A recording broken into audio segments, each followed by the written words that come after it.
Good morning to all of you. Welcome back my YouTube channel. आप सब कैसे हैं? उम्मीद है कि आप सब भी बढ़िया होंगे और आप सबकी पढ़ाई भी बहुत अच्छे से चल रही होगी। आज से मैं अपने स्टडी रूटीन को एकदम प्रॉपरली पुराने रिदम पे कर रही हूँ, क्योंकि आज मेरी मॉर्निंग की शुरुआत हुई थी 4 बजे से और आज मुझे मॉडर्न हिस्ट्री का पोर्शन पढ़ना था।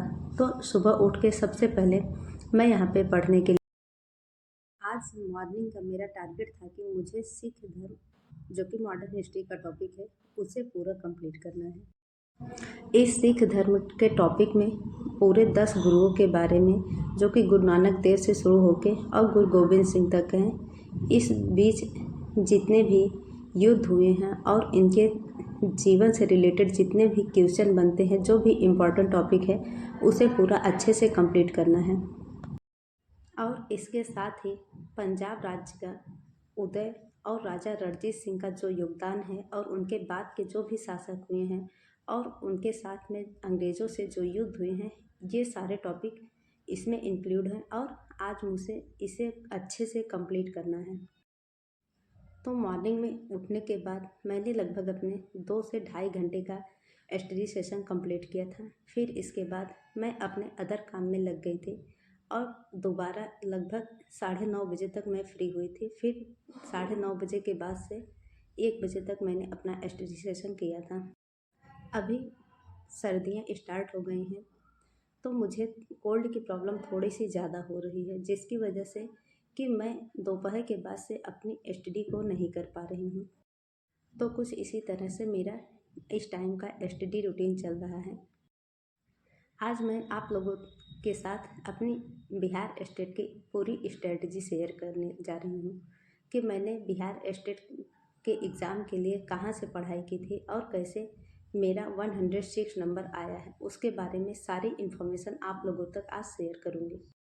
सबसे पहले मैं आप लोग को बता दूं कि जो बिहार स्टेट का एग्ज़ाम हुआ था, उसका फॉर्म आया था लगभग जनवरी में और एग्ज़ाम उसका हुआ था लास्ट मई में। बिहार स्टेट का एग्ज़ाम ऑनलाइन मोड में होता है और इसमें 2 पेपर होता है। फर्स्ट पेपर 9 to 10 के लिए होता है और सेकंड पेपर 11 to 12 के लिए होता है। फर्स्ट पेपर वो कैंडिडेट देते हैं जो कि BA प्लस BEd होते हैं और सेकंड पेपर वो कैंडिडेट देते हैं जो BEd के साथ PG भी किए रहते हैं और अपने सब्जेक्ट से रिलेटेड वो एग्ज़ाम को देते हैं। मैंने अभी इस बार फर्स्ट पेपर ही दिया था, क्योंकि मेरा अभी PG कंप्लीट नहीं था। जब एग्ज़ाम डेट आई थी तो उस टाइम मेरा फाइनल एग्ज़ाम चल रहा था PG का, जिसकी वजह से मैंने केवल फर्स्ट पेपर ही दिया। फर्स्ट पेपर मैंने सोशल साइंस सब्जेक्ट से दिया था। ये एग्ज़ाम 150 नंबर का होता है। 50 नंबर में GK GS और CDP भी होता है और 100 नंबर का पूरा सब्जेक्ट होता है। और इस 100 नंबर में SST के चारों subject history, polity, geography and economy चारों सेक्शन से क्वेश्चन पूछे जाते हैं। और मैं बात करूं तो मैं इससे पहले BPSC TRE 3 की तैयारी कर रही थी, तो इसलिए मैंने एस्टेट के लिए प्रॉपर कहीं से बुक नहीं परचेज़ किया था और न ही कोई कोर्स लिया था। TRE एग्ज़ाम के लिए जो मैं हिस्ट्री, जियोग्राफी, पॉलिटी पढ़ रही थी, यही तीनों सब्जेक्ट वहाँ से पढ़ा था। और मैंने CDP की तैयारी बिल्कुल भी नहीं की थी, क्योंकि मैंने CTET के टाइम पे और UP टेट के टाइम पे CDP पढ़ी हुई थी, तो थोड़ा बहुत तो नॉलेज था ही। और जब टेस्ट बुक पे मैं टेस्ट लगाती थी तो मेरा CDP में अच्छा खासा मार्क्स आ जाता था, इसलिए मैंने CDP पे बिल्कुल भी वर्क नहीं किया था। और रही बात सब्जेक्ट की, तो सब्जेक्ट के लिए मैंने अपने पुराने नोट्स को फॉलो किया था और मैं यूट्यूब को ज़्यादा फॉलो की थी। यूट्यूब पे जब सितंबर में एस्टेट का एग्ज़ाम हुआ था तो उस टाइम सनी सर ने सारी क्लासेस ली थी, तो वो सारी प्लेलिस्ट बनी हुई थी।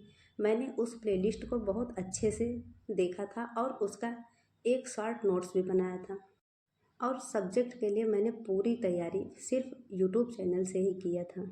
और सबसे ज़्यादा ज़रूरी ये था कि मैं पहले से ही अपना सब्जेक्ट तैयार कर रही थी, जो कि मेरे इस एग्ज़ाम में बहुत ज़्यादा हेल्प किया था। अगर आप भी एस्टेट पेपर 1 की तैयारी करना चाहते हैं तो आप भी यूट्यूब पे सनी सर की क्लासेस देख के बहुत अच्छे से अपना सब्जेक्ट तैयार कर सकते हैं। क्योंकि उसमें भले ही कम क्लासेस हैं लेकिन सोर्स बहुत ज़्यादा है। उसे आप अगर पढ़ेंगे तो आपकी बहुत अच्छी खासी तैयारी हो जाएगी। मैं सब्जेक्ट की बात करूं तो मैं हिस्ट्री, पॉलिटी और जियोग्राफी सिर्फ इन्हीं 3 सब्जेक्ट को अच्छे से तैयार किया था। मैंने इकोनॉमिक बिल्कुल भी नहीं पढ़ा था, क्योंकि इकोनॉमी थोड़ा हार्ड सब्जेक्ट था और मैं इसे पहले कभी नहीं पढ़ी थी, इसलिए मैंने इसे स्किप कर दिया था और इन्हीं तीनों सब्जेक्ट पे अच्छा खासा फोकस किया था। और यस्टेट की तैयारी में मुझे सबसे ज़्यादा हेल्पफुल लगा था टेक्स्ट बुक पे जो टेस्ट होता है, क्योंकि उस पर लगभग 10 टेस्ट अवेलेबल था। मैंने वो 10 टेस्ट अटेम्प्ट किया था, जो कि हमारी तैयारी में बहुत ज़्यादा हेल्प हुआ था। और आज मैंने बीपीएससी टीआरई एग्ज़ाम के लिए, जो कि एक अच्छी खासी मानी जाने वाली बुक है, एनसीईआरटी सार संग्रह की बुक, जो कि जीएस में बहुत ज़्यादा हेल्प करती है, तो आज मैंने उसे भी परचेज़ कर लिया है।